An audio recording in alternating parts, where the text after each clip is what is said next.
Buenas tardes. Ya jefe de gabinete de la Presidencia de la República, Laura Camila Saravia, director del DAPRE, Oscar Mauricio Liscano, consejero presidencial para las regiones, Luis Fernando Velasco, gobernador del departamento de Sucre y presidente de la Federación Nacional de Departamentos, Héctor Olimpio Espinosa, director ejecutivo de la Federación Nacional de Departamentos, Didier Alberto Tavera, gobernador del Caquetá, Arnulfo Gasca, alcalde de Morelia, Hernán Flores Cuellar, ministros, ministras, congresistas, gobernadores, miembros de la Federación Nacional de Departamentos, alcaldes municipales de la región, emprendedores y emprendedoras de la región, medios de comunicación regionales, nacionales y en general a toda la ciudadanía presente. Hoy aquí no está el gobernador de San Andrés. Está la isla ya sin vuelos por decisiones nuestras y está a punto hacia las 7, 9 de la noche de llegar la tormenta vuelta huracán que ya pasó por La Guajira y el Caribe colombiano. No deja de ser una ratificación de lo que habíamos conversado en pasadas oportunidades. Los gobiernos cada vez más en todo el mundo se convierten en gobiernos de la emergencia. No pasa unos meses, estamos en una, el virus por ejemplo, viene otra, estas lluvias permanentes en todo el país, en momentos donde el nivel freático ya es altísimo por el acumulado de lluvias del último año, originando una especie de tormenta perfecta, porque al lado de la crisis climática de la que hoy San Andrés y Providencia serán víctimas, viene una crisis económica, una recesión mundial, un incremento inusitado que alcanza ya a 2.800 millones de personas en todo el mundo del hambre. ¿Quién dijese hace unas décadas? Yo estaba en el Parlamento cuando la mayor parte de los discursos políticos de Colombia y del mundo tenían que ver con la proximidad de una era de abundancia, algo parecido al relato de la Biblia. Si lo que venían eran ríos de leche y miel, lo que tenemos es esto: una degradación de la vida cotidiana del ser humano, no de un grupo, sino de toda la humanidad. Mientras hace unas décadas el discurso dominante del mundo era consumir y consumir más, la idea de un progreso como una línea infinita que iba creciendo a través de fórmulas matemáticas que permiten el concepto del infinito irreal, porque el mundo indudablemente no es un mundo infinito. Y ese choque entre el paradigma humano, muy motivado por intereses económicos, después del 93, de una línea infinita del progreso respecto a un planeta que está limitado, pues tenía que chocar y ha chocado. Los gobiernos de las urgencias, como se tienen que definir los presentes gobiernos y los inmediatamente futuros, los que tramitan la degradación de la calidad de la vida humana, los que tramitarán algo terrible, el posible fin de la especie, de la vida en el planeta en cuestión, apenas de 1 o 2 siglos, si no hacemos nada hoy, no dentro de 50 años, es hoy o no hay oportunidad. Esos gobiernos de las urgencias tienen que aprender de alguna manera institucional, capazmente, a afrontarlas, a superarlas, a esperar la otra que puede ser peor y poder superarla también. A eso se le ha llamado la adaptación a la crisis climática. Colombia no puede hacer mayor cosa respecto a las emisiones de CO2 que causan esta realidad. Quizás su mayor tarea consistiría en que en estas tierras pueda permanecer y ampliarse la selva como uno de los grandes pilares del clima del mundo, pero sí tiene mucho que hacer para defender la vida de los seres humanos y de la naturaleza en el territorio colombiano. Esa adaptación significa salvar vidas. Es una gestión del riesgo, así le han denominado los tecnócratas. No es la emergencia, no es la urgencia, es prevenirla. Prevenirla. El gobernador de San Andrés no está aquí porque tiene que afrontar la urgencia. Los vientos van hacia allá. Esperemos que no cause el mismo daño de la vez pasada. Estamos listos en lo que podemos. Ojalá mañana podamos asistir y no tener un balance demasiado ingrato. He pedido que la cadena hotelera abra sus puertas para el refugio. No entendería cómo en San Andrés, donde la actividad turística es el gran negocio, con capitales fuertes allí, no se puedan abrir las puertas cuando la población, que es la verdadera propietaria de la isla, tiene una crisis de vida existencial como la que va a sentir hoy. Ese es el tema de la solidaridad humana.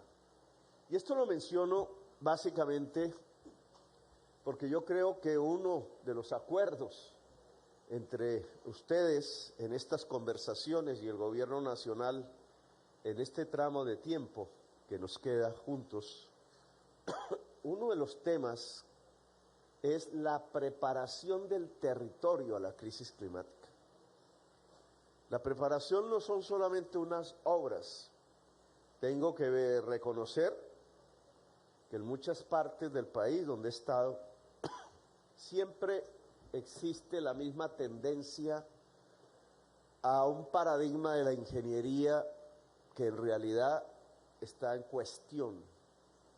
La creencia que se puede dominar el agua. Expertos mundiales en este tipo de ingeniería, los holandeses indudablemente, hoy reconocen que no se puede. Porque la gravedad, la profundidad, la intensidad de momentos climáticos agudos va superando una y otra vez lo que la ingeniería cree que es una solución. La ingeniería sigue pensando esta vez al revés, que el mundo se puede limitar de acuerdo a las matemáticas y no es posible. Aquí hay que cambiar el chip. Por ejemplo, ¿por qué en las diferentes crisis ambientales, medidas en inundaciones recurrentes en Colombia, la última grande, la del 2010-11, esta parece que la va a superar, según el IDEAM? Esto es un problema de probabilidades. ¿Por qué siempre son las mismas regiones y las mismas personas las que son víctimas? Una y otra vez. Hay un problema para afrontar que tiene que ver con la adaptación a la crisis climática, porque esa población no debería estar asumiendo el riesgo permanente, debería mitigarse. Un tema ahí importante y muy difícil, pero muy, por las inercias propias de la vida humana, es que tenemos que producir reubicaciones que se facilitan si se mejora la vida, las condiciones de vida, la calidad de vida. Pero no es posible que un barrio se siga manteniendo en el lugar en donde permanentemente va a ser inundado. Las personas creen fácilmente que con un muro se soluciona el problema. Miren ustedes la ciudad de Villavicencio, por ejemplo, que hizo el esfuerzo de hacer el muro en uno de los tantos desastres, tratando de proteger barrios pobres, y ya no existe el muro. Y así sucesivamente. Entonces aquí hay que hacer un esfuerzo que tiene que ver con la pedagogía ciudadana sobre lo que significa la crisis climática y con la capacidad institucional del Estado para afrontarla y de la capacidad incluso académica para entender y predecir las cosas que nos van a suceder.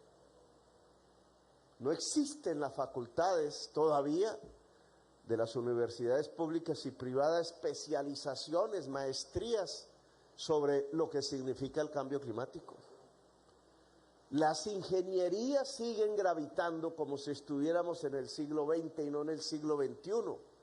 Todavía hay ingeniería de petróleos, por ejemplo, cuando ella ya debería transitar, así sea, hacia ingenierías de la energía limpia, hacia utilización de infraestructura petrolera que quedará en desuso para otro tipo de utilizaciones y bienes comunes de la sociedad.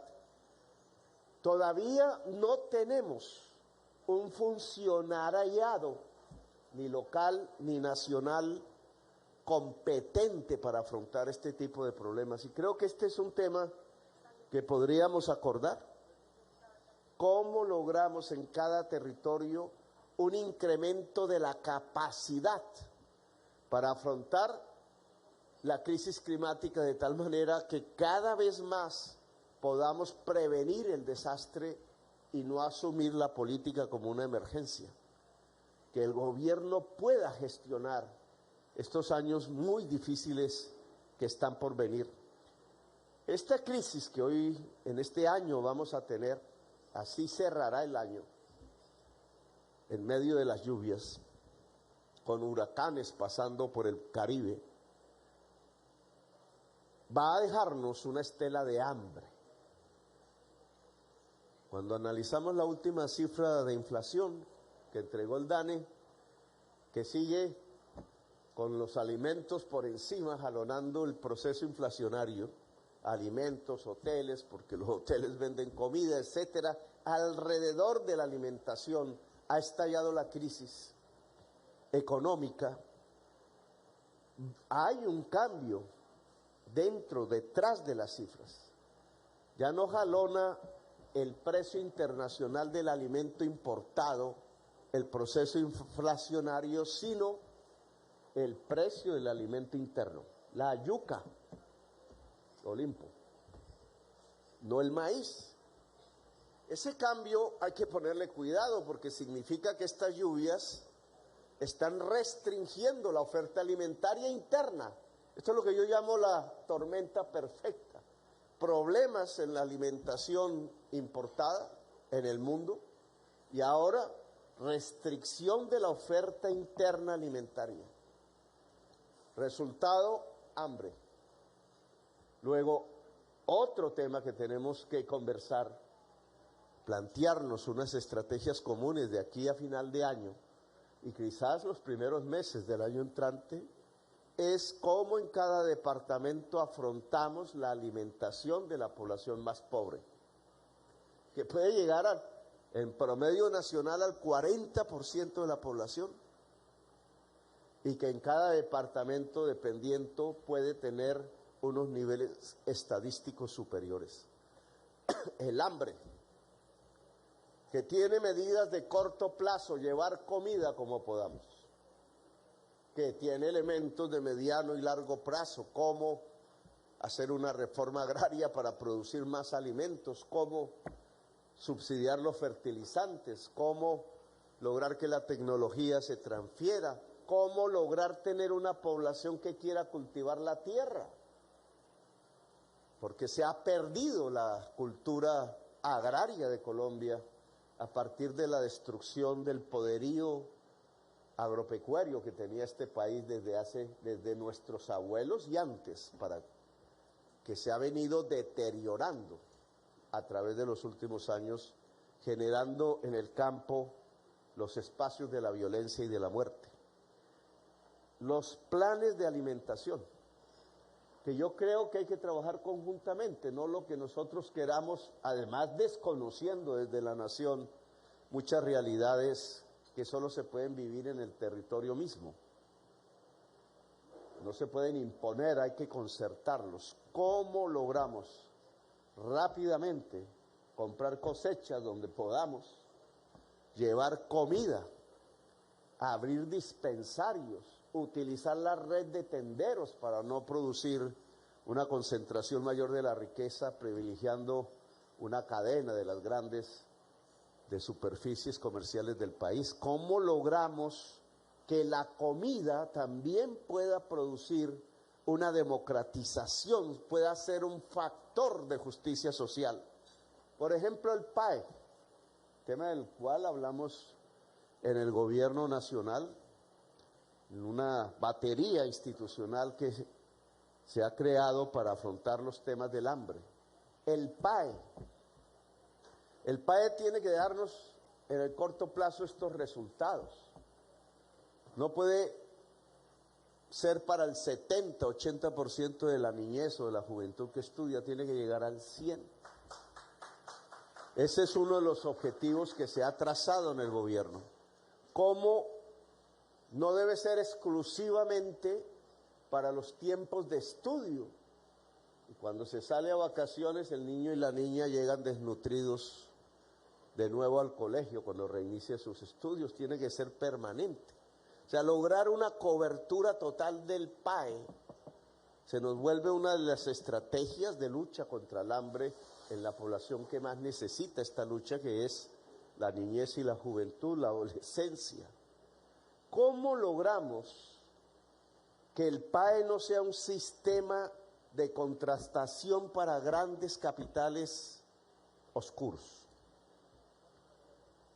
A través del refrigerio se ha venido construyendo ese tipo de aparato contractual que ha traído uno y otro escándalo repetidamente con robos del dinero de la alimentación de las niñas, sino cómo logramos que localmente el dinero del PAE contrate la producción alimentaria del campesinado de la región y de las pequeñas empresas que logran algún tipo de agroindustrialización alimentaria. Este es un objetivo clave porque el dinero del PAE puede ser un reactivador económico regional. Por ejemplo, La Guajira, estado inconstitucional de cosas. La Guajira tiene unas áreas al sur de producción alimenticia, desierto, chivos y alguna actividad pesquera.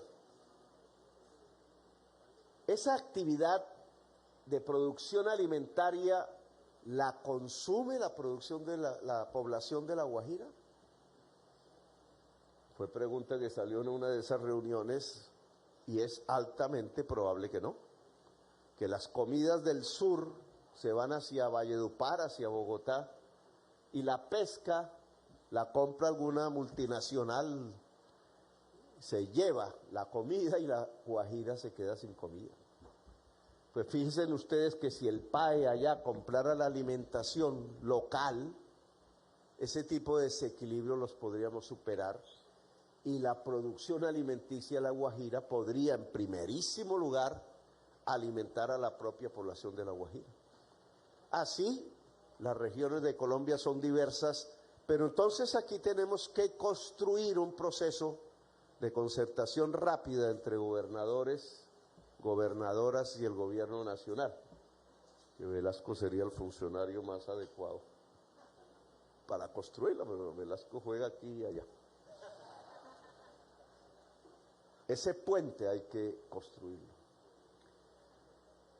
He leído el documento que ustedes nos han presentado aquí en Morelia.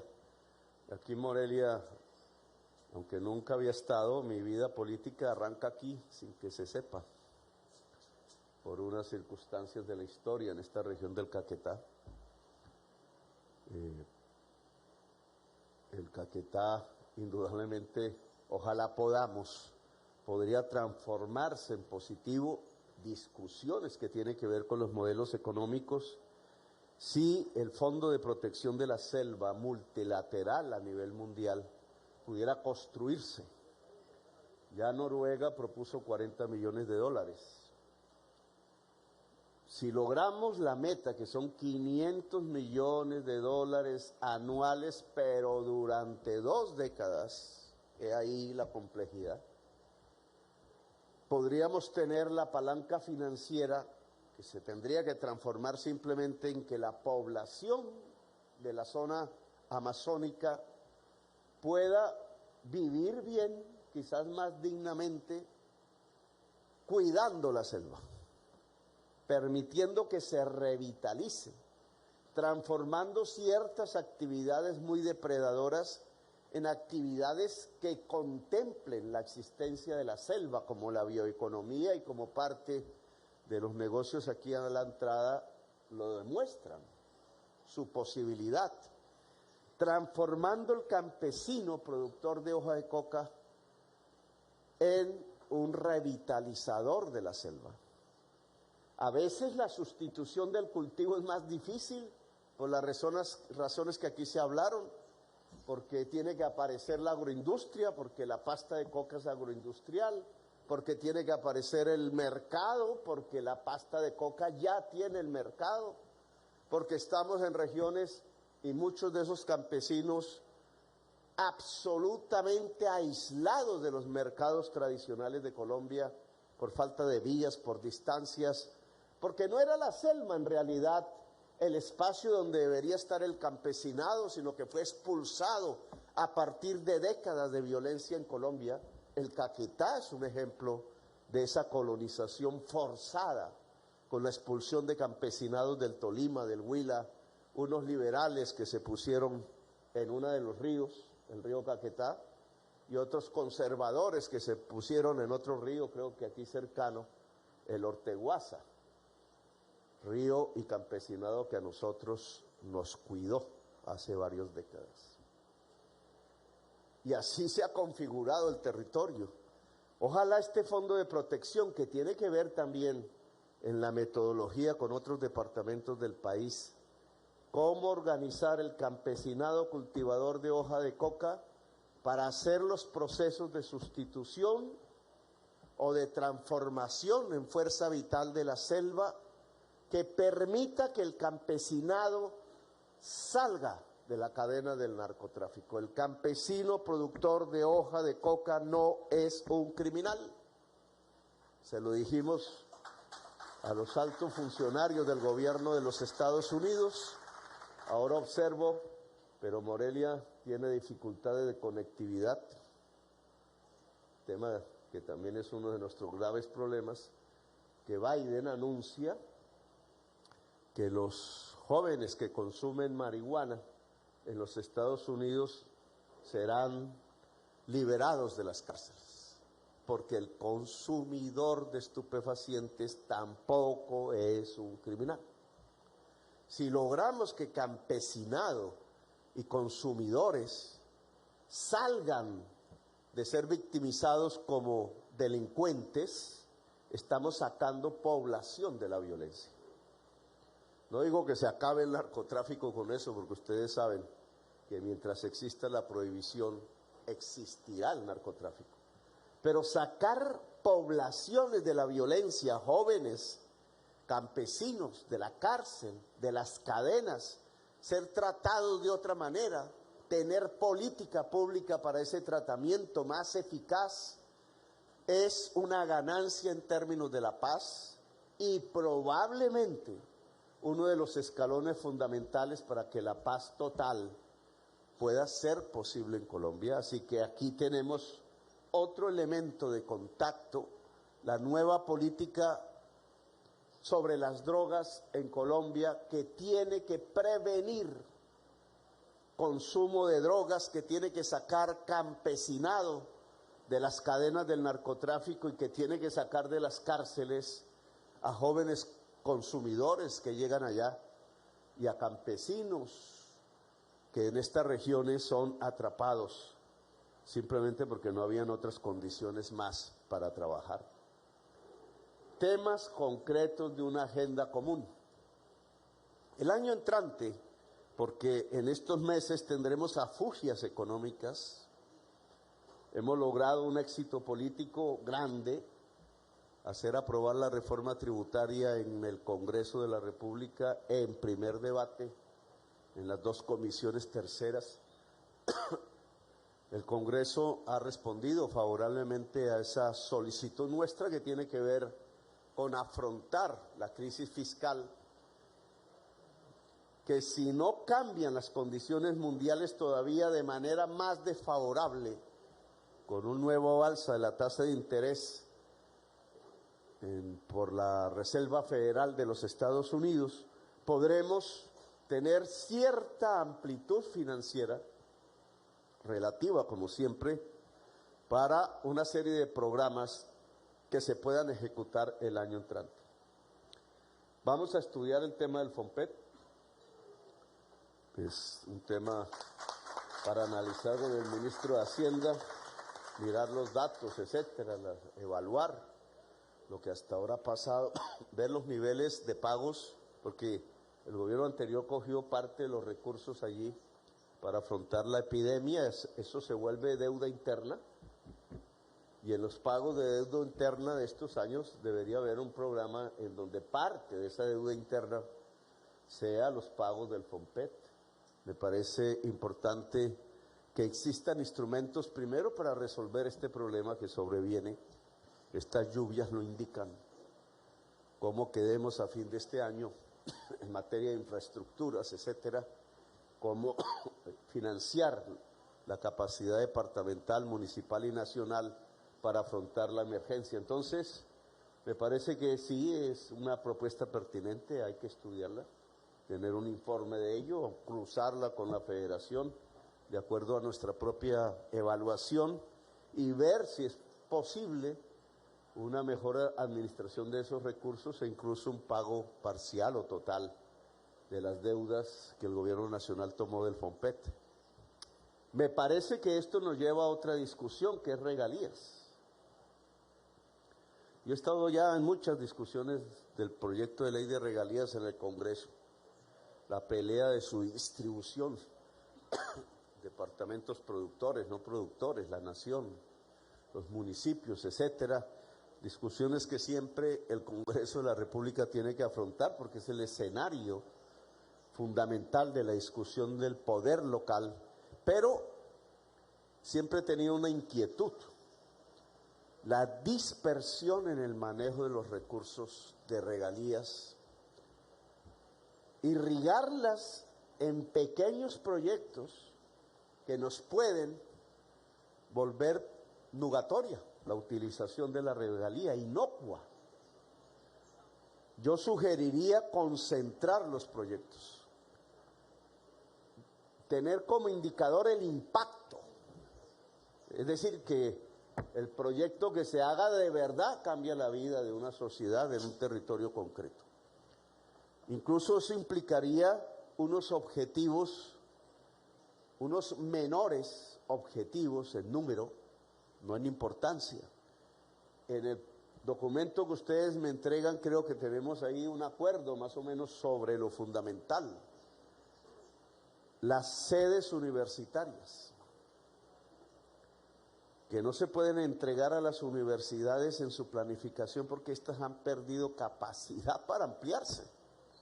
La posibilidad de que los colegios de secundaria puedan entregar créditos de educación superior usando las jornadas extendidas, la posibilidad del 12, de tal manera que pudiéramos tener una primera base de educación superior para toda la juventud en el colegio mismo, como funcionan los colegios europeos, en la perspectiva del derecho a la educación superior, derecho universal y gratuito que debe ser, el PAE, como ya lo había explicado antes, y la construcción de sedes universitarias para aumentar la capacidad de la educación superior. Bueno, aquí dice que ya me van a cerrar el aeropuerto por lluvias, así que también soy víctima de la crisis climática. Ese es un tema que me parece clave, la conectividad,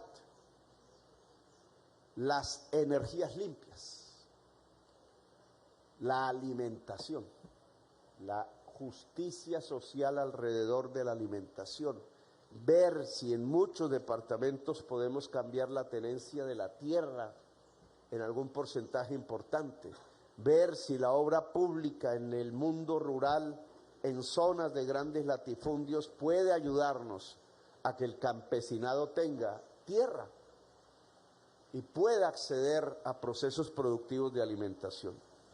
Los puntos que ustedes han puesto en el documento son una base indudable de puente entre el gobierno nacional y los gobiernos locales para el próximo año, que será casi el último, sino que será el último año de su gobierno. Ese puente yo creo que hay que volverlo ejecutivo, se tiene que volver carne y hueso, hay que apartarlo del proceso político, indudable, porque el recurso público no es para financiar campañas electorales, y puede permitirles a ustedes, independientemente de sus corrientes políticas, un final de periodo, un año final que pueda ser de impacto para las poblaciones que esperan de ustedes su gestión. Bueno, ya nos veremos en la próxima reunión, aquí nos toca irnos. Gracias por haberme escuchado, muy amables, y nos veremos. Gracias al alcalde de Morelia y al gobernador del Caquetá por su hospitalidad.